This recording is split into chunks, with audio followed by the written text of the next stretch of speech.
thyroid examination، وزي أي examination فهو هيتقسم ل4 أجزاء: inspection، palpation، percussion و auscultation.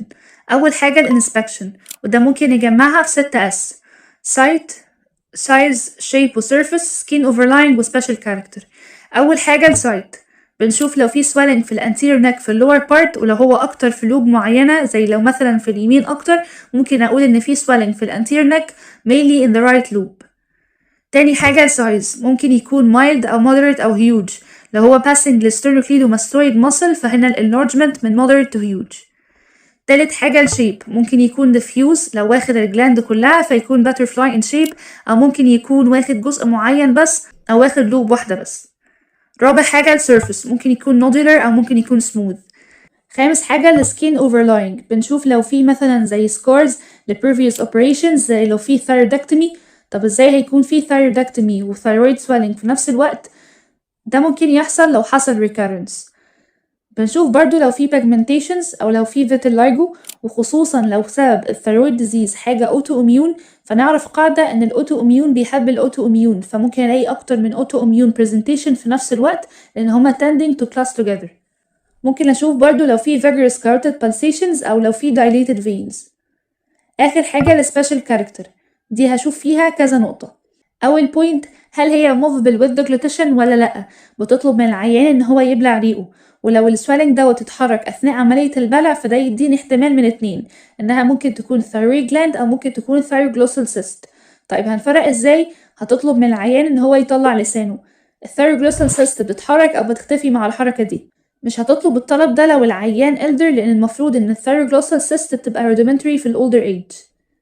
في نفس الوقت والعيان بيبلع ريقه هتبص على اللور بوردر بتاع الجلاند، لو ما قدرتش تشوفه فدي ساين لريتروسترنال اكستنشن. تالت بوينت، بتشوف لو في بامبرتون ساين. بتعمله ازاي؟ بتطلب من العيان ان هو يرفع ايده above the level of the shoulder، وبتشوف لو العيان بقى ساينوزد ومش قادر ان هو ياخد نفسه فيبقى كده الساين دي بوزيتيف، ودوت برضو ساين ريتروسترنال اكستنشن. كده خلصنا الانسبكشن. تاني حاجة البالبيشن، وده ممكن نقسمه ل3 sections: section خاص بالجلاند نفسها، وسكشن للكاروتيد، وسكشن للليمف نودز.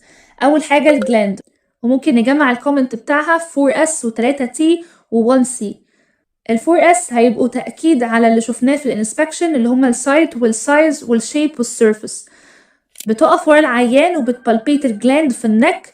في السايت المفروض تقول ان في swelling، بتشوف اذا كان واخد لوب اكتر من التانية او واخد في الازمث. بتشوف هل هو movable with deglutition، وبتحط الاندكس في السوبرسترنال نوتش وتطلب من العيان ان هو يبلع ريقه، وبتشوف اللور بوردر خبط في الاندكس ولا لا، ولو مخبطش فدي ساين للريتروسترنال اكستنشن. لاحظ دي تالت مرة نقول فيها الريتروسترنال اكستنشن وهنجمعهم في الاخر. بعد كده السايز والشيب والسيرفس زي ما قلنا في الانسبكشن، بس just ان انت بتأكد عليهم. ال3 T standing for tenderness، temperature و thrill. tenderness بتشوف هل البالبيشن بيعمل pain للعيان ولا لأ. temperature بتقارنها بمكان تاني في جسمه، ممكن تكون المكان بتاع الجلاند هو بس التمبرتشر بتاعته مختلفة. تالت T هي الثريل، بتشوف أي vibrations بتحسها على الجلاند. ال C standing for consistency، بتشوفها هل هي soft ولا rubbery ولا firm ولا hard. كده خلصنا سكشن الجلاند. تاني سكشن هو الكاروتيد، بتشوف هل الكاروتيد felt in position ولا shifted. لو هي shifted فده معناه ان الجلاند infiltrating ال underlying tissues. ما تنساش انك تحس البوث كاروتيدز بس بطريقة منفصلة، مش بتحس الاتنين مع بعض عشان العيان ممكن يدخل في fainting. اخر سكشن للليمف نودز، بتحس السيرفايكال lymph nodes سواء الهوريزونتال اللي هما السبمنتال، submandibular، pre-auricular، posterior auricular و occipital، وبتشوف الvertical cervical lymph nodes اللي بيتقسموا ل superficial و deep along the line of the sternocleidomastoid muscle. الليمف نودز ممكن تكون enlarged نتيجة reaction inflammation زي thyroiditis أو malignancy metastasis، بس هتلاقي إن الجلاند هنا بتكون hard و fixed to the underlying، والكاروتيد هيبقى shifted، فهتلاقي أكتر من sign for malignancy. كده خلصنا الانسبكشن والبالبيشن. تالت حاجة البركشن، بنعمل percussion على المانوبريوم سترنوي. المفروض ان الطبيعي يكون resonant، لو dull ده indicate retrosternal extension. طيب to sum up كده ال signs for retrosternal extension في العمليات اللي فاتت: ممكن نجمعها إنه by inspection في invisible lower border with deglutition وفي Bamberton sign. by palpation مش هتحس ال lower border بتاع الجلاند in the suprasternal notch لما تحط الاندكس بتاعك. وby percussion بيبقى فيه dullness with percussion on manubrium sterni. آخر حاجة الأوسكالتيشن، بنسمع بالبلب بتاع السماعة إذا كان في أي audible بيروي أو لأ، زي في حالات الأكتيف ثايروتوكسيكوزس.